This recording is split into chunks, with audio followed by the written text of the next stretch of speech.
Are no coincidences. That's one of the things that Jose Silva taught, and you've probably heard that from many other teachers. Well, it's not a coincidence that I am live streaming today on October 30th. I originally planned this live stream on the 29th, but I inadvertently double booked myself. So I taught a class last night and I moved the live stream to tonight. But guess what today is? Today is October 30th.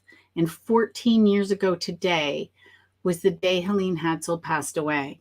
And I'm going to talk about how Helene could see spirits. It seemed very appropriate for the night before All Hallows Eve, because the veil thins, as they say. So you may know Helene for her most famous book, The Name It and Claim It Game. Now, of course, there's no spooky stories in this because she wrote the original version of this in 1971, and she wanted to teach people the power of positive thinking and the metaphysical laws of the universe, and she wove those through stories about winning prizes because it was in a format that people could digest at that time. Okay, but she had all types of stories and experiences starting from when she was really little. And in her second book, In Contact with Other Realms, she didn't write that until 30 years after her first book was first published. This came out in 2001. And you can see I've bookmarked a couple stories I want to talk to you. The first chapter that we're going to discuss is The Secret I Never Told Grandma. That was her first story. And a part out of the Messenger chapter about how she saw one of her guides. Now, the Messenger story was in the original edition of the Name It and Claim It game, but I didn't know that when I published this edition in 2020, because I didn't get a copy of that book until after it had been published. And then I realized there was a story missing, but it wasn't really missing because it got moved to this book. But not to be a gatekeeper, if you go over to my Words for Winning website, you can get that free as a download, as a PDF. So I rewrote out the chapter, and it's available on the Words for Winning website. And it's actually right on the homepage. You can see it right there, the missing chapter, and click on it and you can read it. So you have the Messenger story. It is a little bit different. She updated it for this book to flow the format of the book, but it's essentially the same story. Okay, so that's what, and I'm going to read you that. She also saw other entities in this book, and from her archives, which will be in a blog post later along with this video, I'm going to read you a story. Now, she says it's nonfiction, but she was famous for her faction, like fact and fiction. So I'm going to read you this story. I don't have a date from when it was published. I don't have any details about that. So we'll have to just see. I'll just read it to you. So I don't know when she wrote it. I have a feeling she might have written it when she was taking a writing course in her 70s, possibly 80s. So I can read that to you. I'm going to read that to you tonight too. And then it'll be on the blog for you to actually read. So it's a little bit like an Audible book today, more like an Audible story. So let's start with Helene when she was little, because we are kind of honoring her today as it is. And actually, she wrote her own epitaph in 2007, and you can find that on the blog as well. Her epitaph. Now, if you got the Audible edition on this book, you've probably heard me read this out loud. And it's the chapter, The Secret I Never Told Grandma. The room carried a faint, musty, old man smell as I stood in the small front bedroom where Grandpa lay dying. Earlier, my Aunt Margaret had summoned my 8 cousins and me from the backyard where we were playing. She told us that it was time to say goodbye to Grandpa.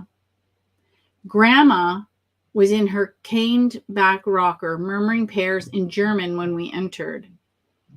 The brass lamp with a parchment shade had a 40-watt glow, and the clock on the bedside table, whose ticking sounded louder than the labored gasps from Grandpa, gave me goosebumps.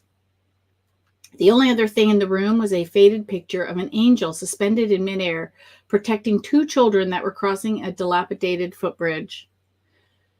The picture was in an antique pewter frame whose groove and scroll work were dark with the collected dust of years. My eyes kept tracing the scroll work, then darted back to Grandpa while waiting in line for my turn to say goodbye. The angel is coming to take your Grandpa to heaven, Grandma whispered to each of us as we entered the room. After I said goodbye to Grandpa by squeezing his veined hand, that was more bone than muscle, Aunt Margaret told us to go back out and play. Not me, I thought as I ran to my mother's side. I want to stay and watch the angel take Grandpa to heaven, I demanded. Because Mother was not willing to create a scene, she let me stay beside her. You must be quiet, she sternly cautioned. The grown-ups and I went back into the bedroom and stood while the priest administered the last rites. He began reciting the rosary, prompting others to join in. I listened as my mind wandered about like a released balloon as I waited for a great winged angel to appear. The lighting lent an iridescent sheen on the sheet that covered Grandpa's frail body. He lay on his back like a corpse with his mouth open. All of a sudden, Grandpa began raising his body to a sitting position. He began lifting his arms toward the ceiling, each movement flowing on a wave of vitality that made me press closer to Mother. I was in awe. By all the rules of logic, he had no strength to accomplish what had just happened.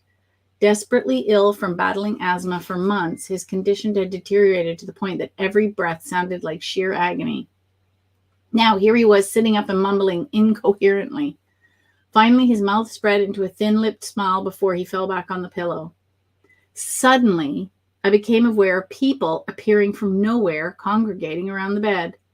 The next moment, Grandpa got out of bed, smiling, talking, and hugging them.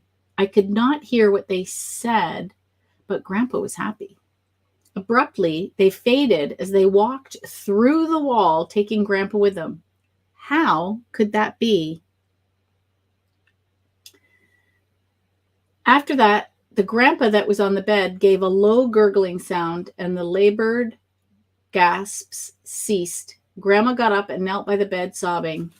Mother let me out of the room toward the living room as the moaning and sobbing grew louder. I was a confused 6-year-old.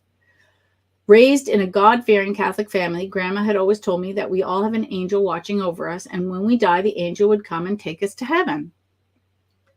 Didn't Grandpa have an angel? I asked Mother as we stepped into the front room where the curtains at the 2 front windows shut out most of the sun and made one big shadow of the room. The whole house felt strange and creepy that day. Of course he did. We all have a guardian angel. Not Grandpa, I insisted. One Grandpa walked through the wall with a lot of people, and the other Grandpa was still on the bed. There you go again with that imagination of yours. I do not want you telling anyone such nonsense, especially Grandma. You will just upset her. Promise me, do you want people to think you are crazy? She shook her head as a shadow of annoyance crossed her tear-stained face. I promised her I would tell no one. It's my secret, I whispered. Why aren't you outside with the rest of the kids? My aunt questioned as she entered the room. You know how she is, always asking questions and wanting to know about every little thing, plus an overactive imagination, Mother quickly replied, biting her lip to hold back the tears. I let her stay. I swear if I had not birthed her in my bed at home, I would doubt she was a member of this family. I heard that on numerous occasions while growing up. Why can't you be more like your big sister or little brother? Was another comment I heard. Don't get me wrong, I was never abused or neglected. Perhaps I was just more of a challenge than my sister or brother. Because my grandparents lived across the alley from us, I would go over there several times a day until Grandpa got too sick. The last month before he died, I stayed away. My chest ached, and I had difficulty getting my breath just being around him. Now he was gone at the age of 57. I again began my daily visits to Grandma after the funeral, when everything seemed to be back to normal again. She taught me a prayer to say to my angel, let me help her pick herbs from her garden, and made me molasses taffy. I kept my secret. I never told Grandma that Grandpa did not have an angel, that he only had some people take him to heaven. So she clearly could see into the fourth dimension and was highly intuitive. So this is another occasion where Helene could see into. This is part of that chapter that you can go and get for free on Words for Winning. Someone heard me. She was ill in this chapter. A young man surrounded by an almost blinding glow of light appeared at the foot of my bed. She was 15, I think, in this chapter. Let me just, I believe she was 15. Yeah, it was the 1940s in Dakota. So I have her age in there somewhere, but I'm not going to scan the whole chapter. You can read that. A young man surrounded by an almost blinding glow of light appeared at the foot of my bed. He reminded me of the holy pictures of saints that the nuns passed out to students when our grades were good. An air of serenity, love, and peace radiated from him, casting aside all fear of his presence. I just assumed he was a saint coming to take me to heaven. What makes you think it is your time to die? You are here to accomplish a great deal in this lifetime, and you have not yet begun. The warmth of his smile echoed his message. Later in life, you will be inspired to write and share your experiences so that others may learn from them. And I'm glad I'm able to keep that legacy going. There is a purpose for every soul, and one day you will understand. You are healed, he said before vanishing. Mom, I cried out with excitement. Minutes later, she was in the room, fearful I had another nightmare. She had, I think, rheumatic fever, which was a death sentence to some in those days, like almost 100 years ago. They didn't have medicine. They had penicillin, but it didn't always work for everybody. Now they're better with these more targeted medicines. She reached for the thermometer on the nightstand. No, I'm healed. He said I was healed, I repeated as I told her about the visitor. A sense of strength came over me, and my despair vanished. After calming down, she pulled back the covers to look at my knees, so swollen earlier that morning. Nothing had changed. But he said I was healed, I repeated weakly. You just had a nice dream. Of course you'll be healed soon, she said as she straightened out the bedding. She suggested I might like to sip on some hot chocolate. It will help you get a good night's rest. I shook my head no. In those first few minutes after Mom left, I felt oddly detached. Then I started to count my breaths, wondering which would be my last. Sleep finally came. That's almost a form of meditation, counting your breath. The next morning, I awoke to the aroma of coffee. Mom, my sister, and younger brother were in the kitchen eating breakfast. My dad, who worked for the railroad, was gone most of the time. The first thing I did was lift up the blanket to look at my knees. They were normal, and so were the rest of my joints. A surge of energy raced through my body as I put on my robe to join the family. I want to go back to school today, I announced as I entered the kitchen. Everyone stared at me as if they had seen a ghost. Mom came over and led me back to the bedroom. Let me call the doctor to see what he thinks. Look, there's no swelling, no fever. I tried to convince her that I was all right. After Mother called the doctor, he said he wanted to come by and see me before I started back to school. While waiting for this visit, I began planning what I would wear and wondered if the homeschool assignments I turned in would be sufficient, so I would not have a failing grade. My sister had been bringing home my class lessons. The doctor came that afternoon. He gave me a thorough examination, probing the joints that just yesterday were so tender and swollen. When he was finished examining my chest, back, and heart, he pulled off the stethoscope. As he placed it back in his bag, a look of intense astonishment touched his serious manner. I guess the fever ran its course, but she does have an enlarged heart and may have trouble with it as she gets older. Let her go back to school if she wants to. I was healed. Then the next part is the visitor reappears. In 1970, while typing personal insights about the importance of a positive attitude in daily life and emphasizing that there are never any failures only a delay in results. I had the feeling that someone was watching me. The same messenger that had appeared 32 years earlier when I had rheumatic fever was now again in my presence, and this time a group of teachers holding books and scrolls surrounded him. I was writing my first book, The Name It and Claim It Game. My mind made a quantum leap into the past. No words were exchanged, only a telepathic message. You're not doing what you came to do. I took a deep breath, punctuated with several uneven gasps, and stopped typing. I felt inspired to capture his presence on paper. The sum of my experience in drawing and art was a single class I'd taken over the course of 6 weeks one summer. The class met once a week and had taken me an entire course to draw and paint one picture. Now I picked up a legal pad from the desk and began sketching. Time stood still as I feverishly began. It was after 10 p.m. when I began typing that evening. I'm a night person and rarely go to bed before 2 a.m. However, that night was different.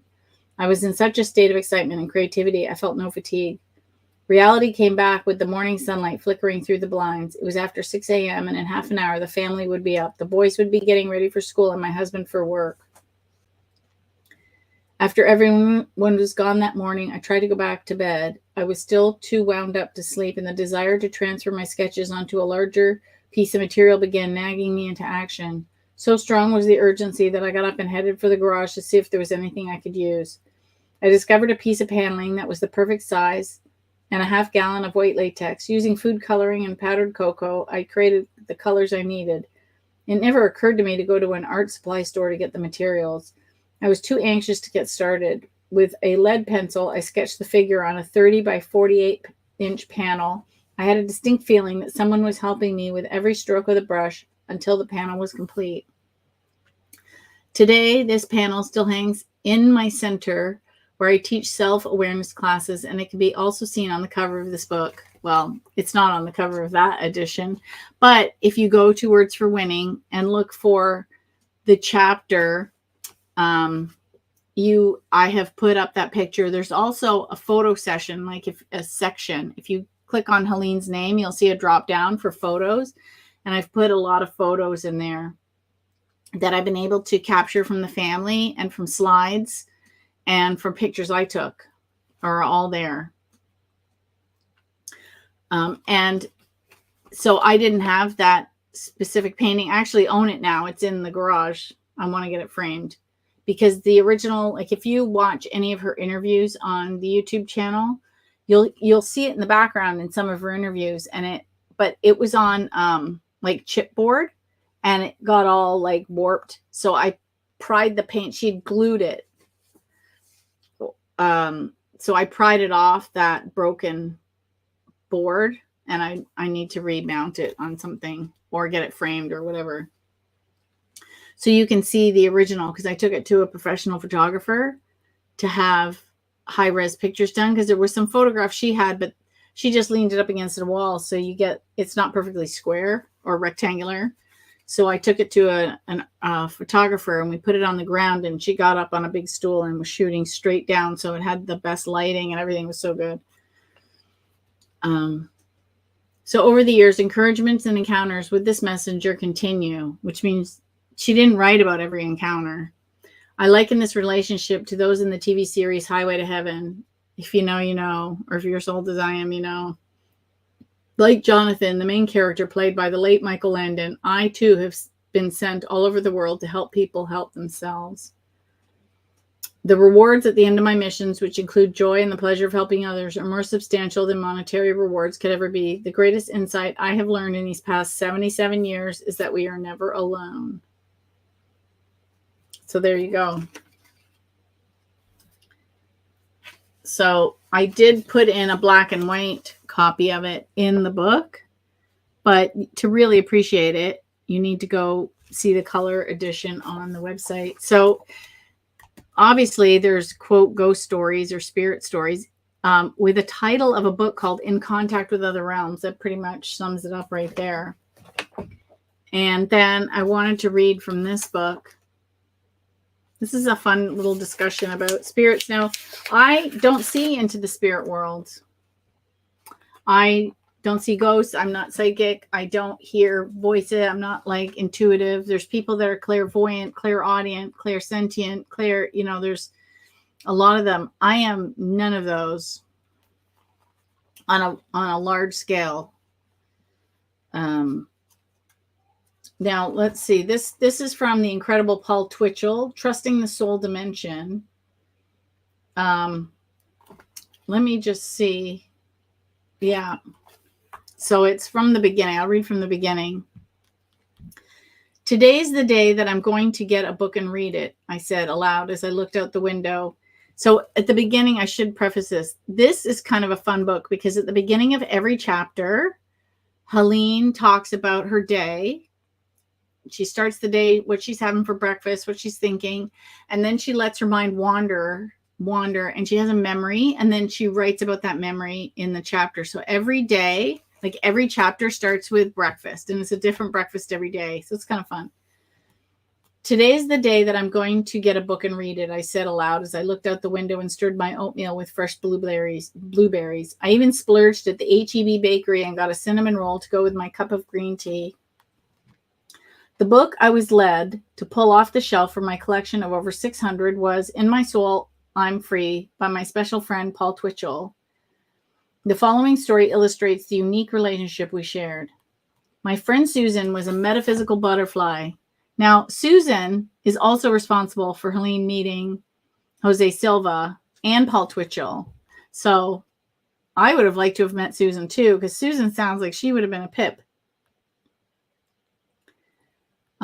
My friend Susan was a metaphysical butterfly flitting from class to class. Her enthusiasm was contagious. When she heard of a lecture or book about metaphysics or the occult, she pursued it briefly. She was searching for the answer about herself, life, and the universe. Trouble was, she didn't stay with anything long enough to see if it had merit.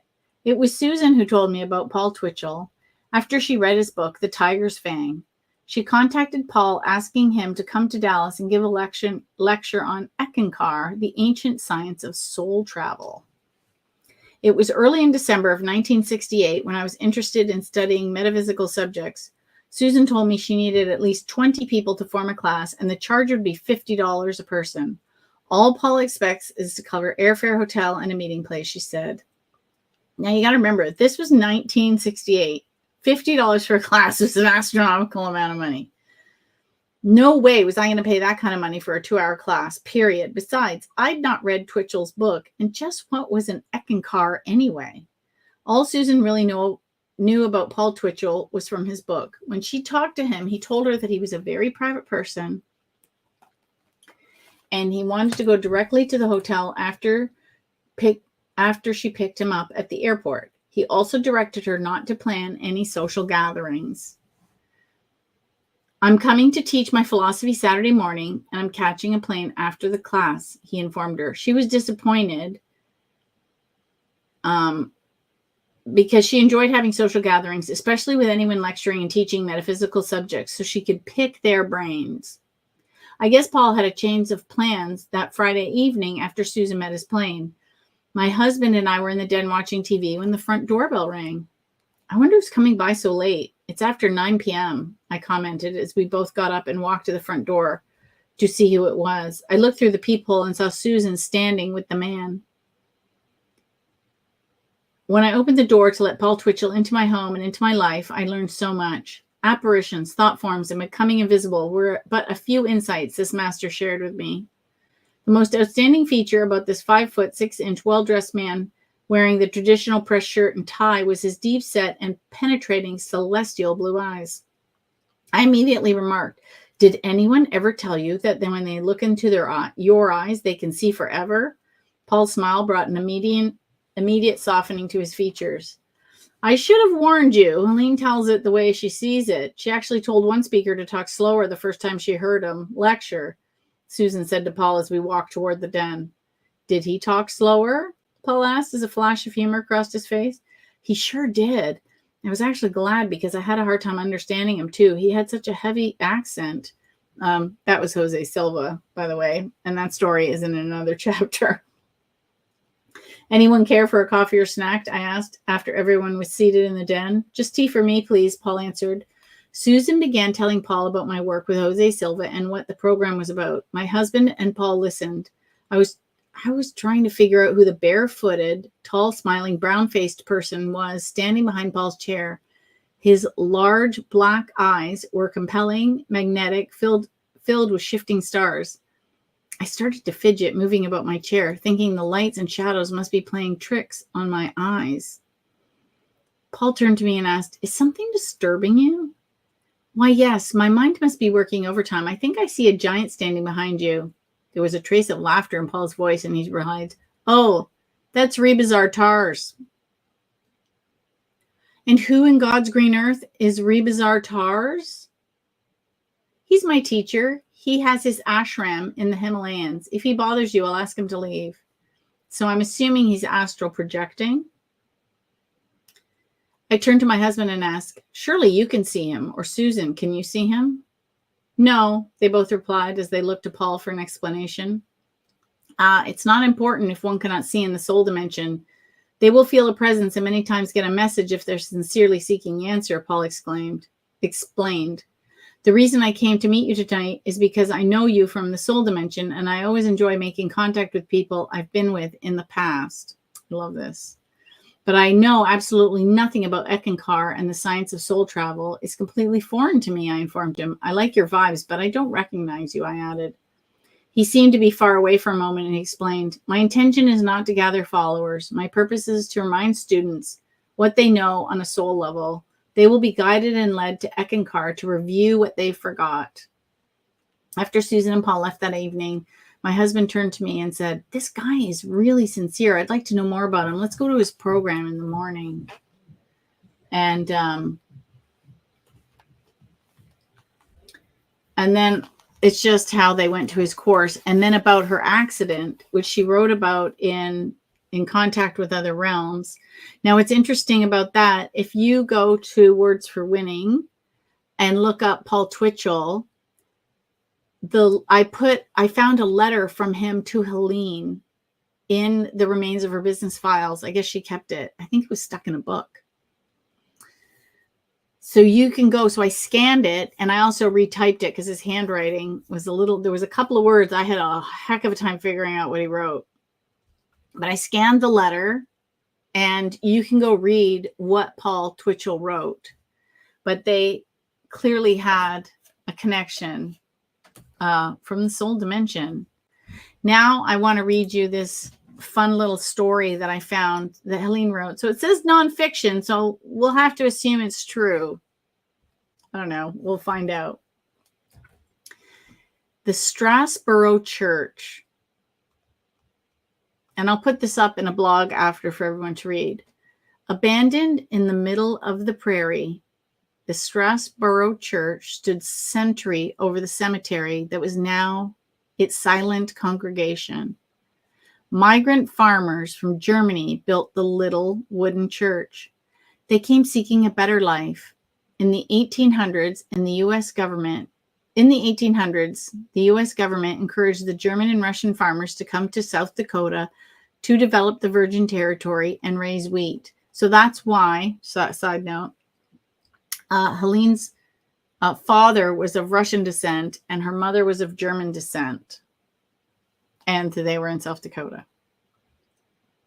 As time passed, a farm community around Ipswich, South Dakota, outgrew the church and people began attending the church of their denomination in town.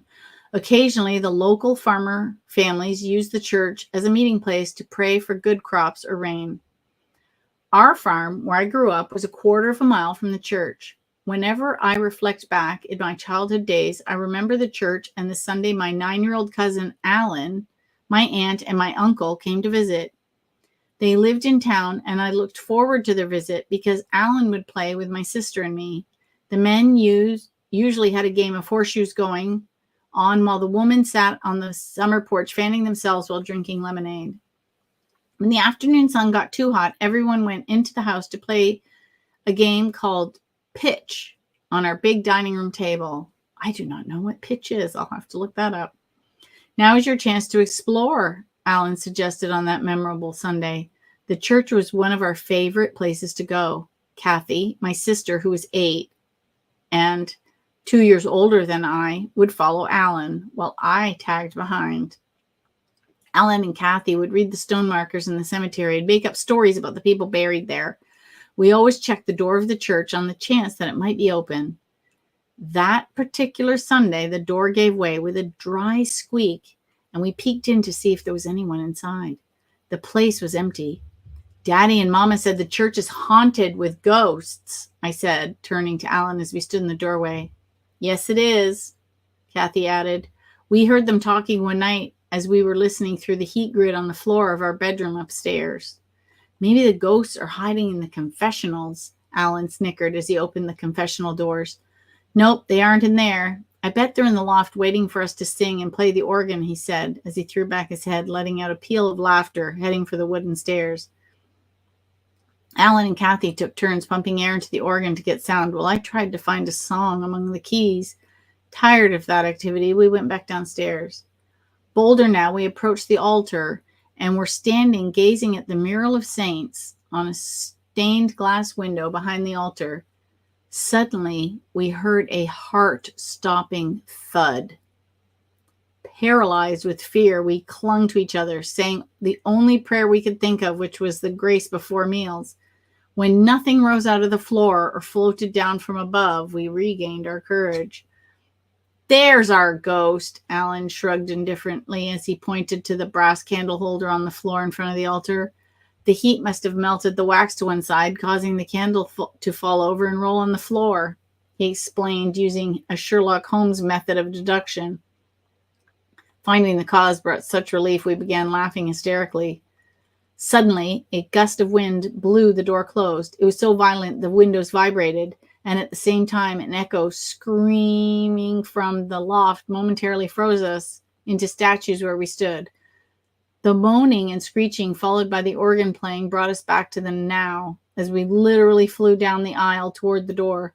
Breathless after running and stumbling the quarter mile to safety of the porch swing, we caught our breath and silently began swinging the rest of the afternoon, trying to figure out what really happened. Was it just the wind? Was it the dead congregation in the cemetery that rose to frighten us away from their place? Was it all a child's imagination, the shrieking and the moaning and the organ playing? And what about the candle that crashed on the floor? We will never know. We will only know one thing. It happened, and it scared the yell out of us. She was so funny, Helene. I love her stories.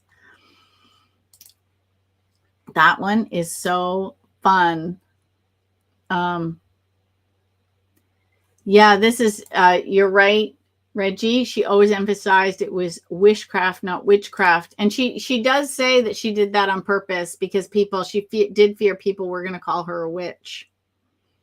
And Caroline says they're discussing paranormal on Halloween here in Australia. Yeah, because for Caroline, she's in Australia. It's already the 31st, which is, we all know, I always joke when Caroline joins our club meetings, our sweepstakes club meetings, that we always know it's okay because she's coming to us from the future. And if she's okay, we'll be okay when we get to tomorrow. Time is relative. That I can tell you as clocks go back this weekend.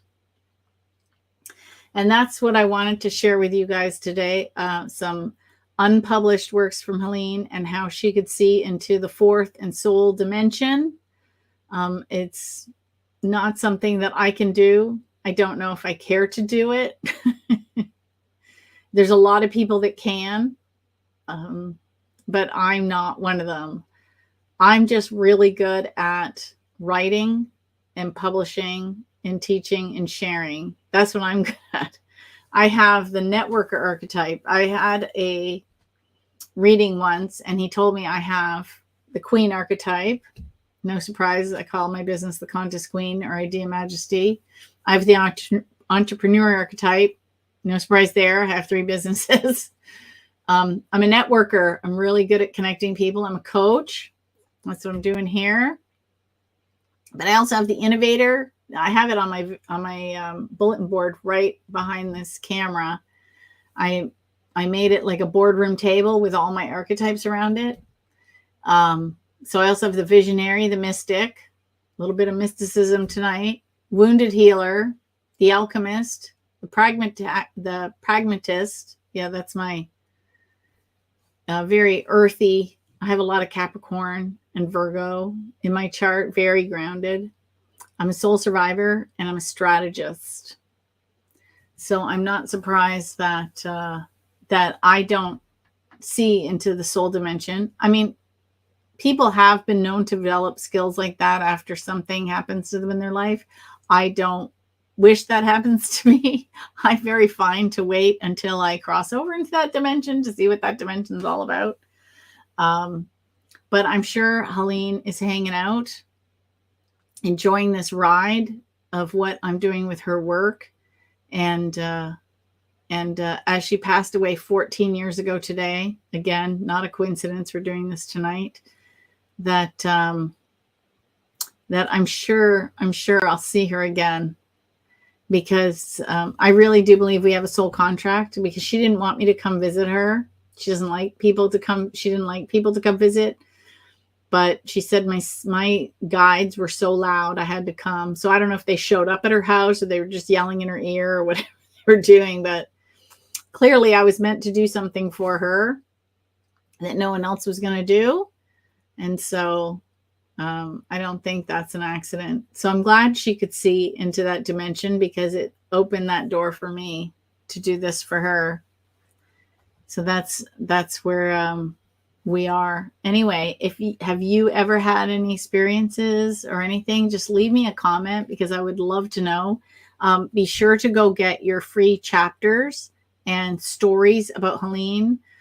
Anything unpublished, I've been republishing her long out of print works, things like blog posts she wrote a long time ago.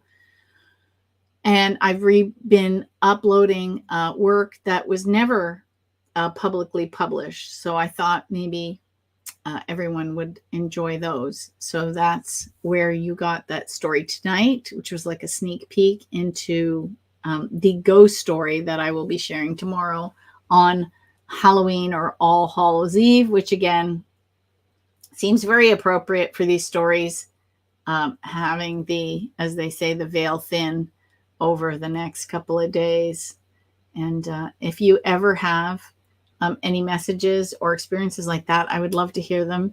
In the meantime, subscribe to me, because I'm always doing and teaching interesting things, not just about Helene, but about metaphysics, manifesting, and just any of the crazy adventures I'm on. Because I told George when we started dating, any man that spends his life with me will never be bored.